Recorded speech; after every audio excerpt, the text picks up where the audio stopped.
So I wanted to create a float for my do-it-yourself wicking tub, so I would know how much water or fertilizer solution is in my wicking tub.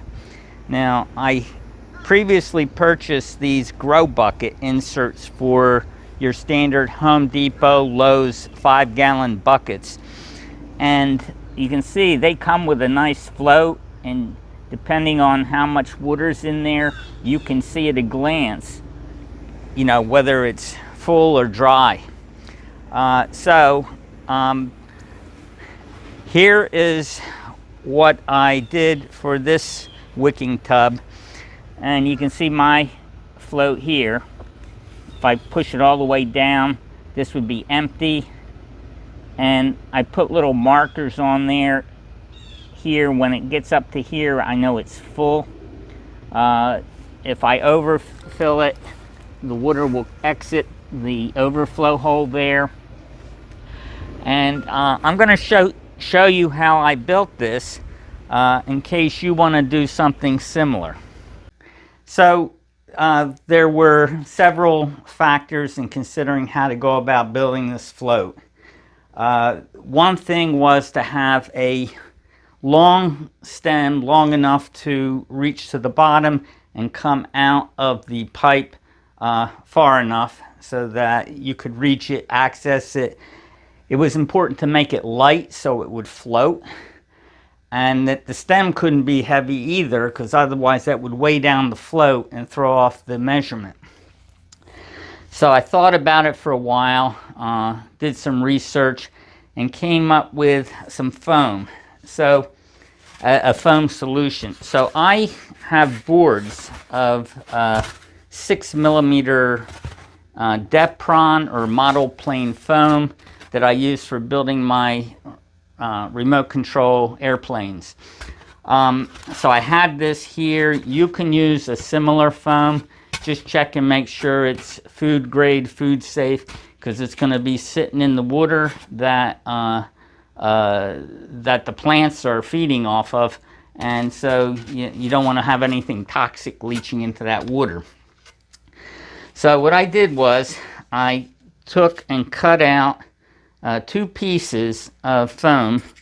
This is 3/4 of an inch wide by 2 inches long.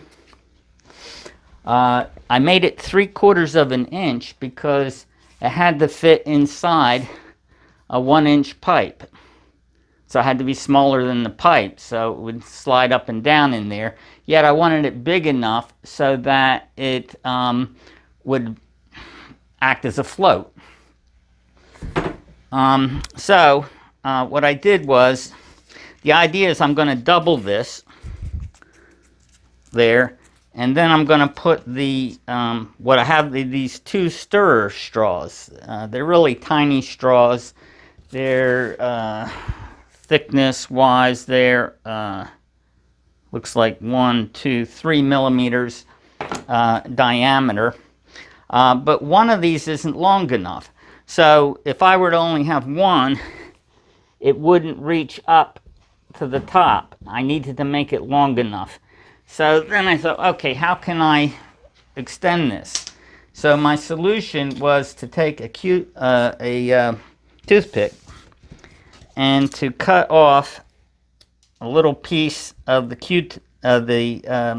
toothpick, and this would act as a joiner. So I would put one end in here and then join the other this way. So I'm going to glue in. I'm going to use hot glue. Again, make sure the hot glue that you use is food grade, food safe.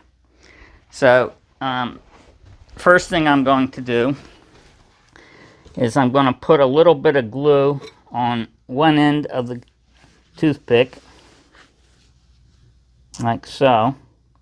You don't want too much on there because you don't want excess weight, but you want enough that it's going to stick. And then make sure as it's hardening that it's straight, because you don't want a crooked pipe. Okay. And then I'm going to get the second straw.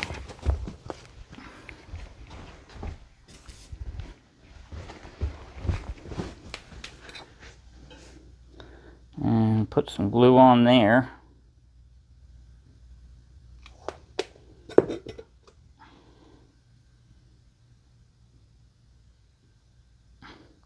And then again,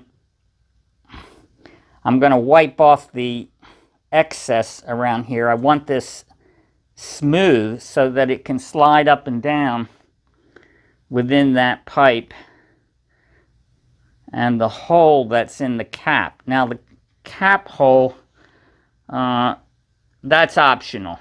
I thought it would be a good idea not to have a big hole or a totally open pipe where mosquitoes could go in there and breed.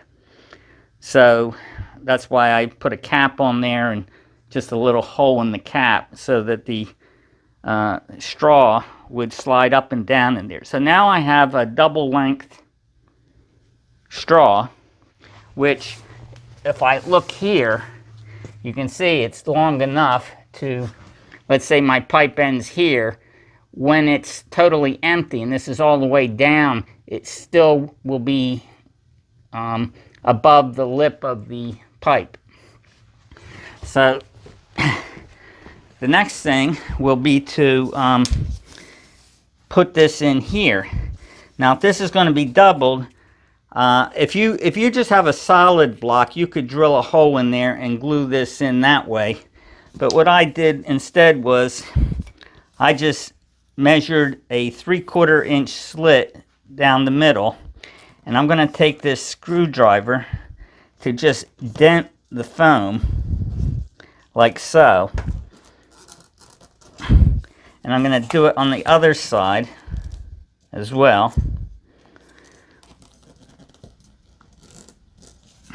Okay, so now I've got a dent, and now I'll put this in here like so and glue it in place so it'll look like that. So let's glue that in.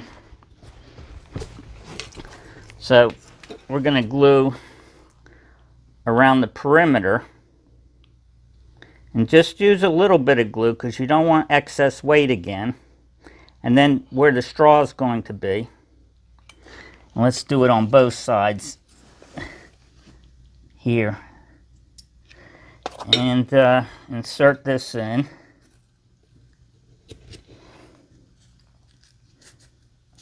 And then make sure you've got everything straight. And hold it clamped for about 30 seconds or so till the glue hardens.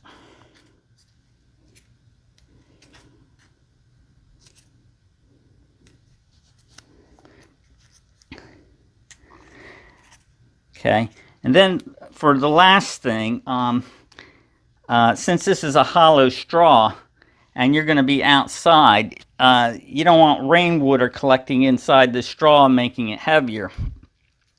So assuming you've got this, the length, the final length that you want it, I would take one little drop of glue and put it in the end like so, to seal the end so rainwater can't get inside there. Now, when you put this inside the cap and it's you know, sliding up and down there, you can, when it's all the way down at the bottom, you can put a mark with a black magic marker or a permanent marker there. And then after you fill it up full, you can make another mark so you can see where the full is. And then if you want, and I did this too, I put inch marks in between so I would know roughly how many inches of water I had in the container at any time. So that's how I made it. It works well. I'm sure there's 1,000 ways to do this, but I thought some of you might find this solution useful. Thanks for watching.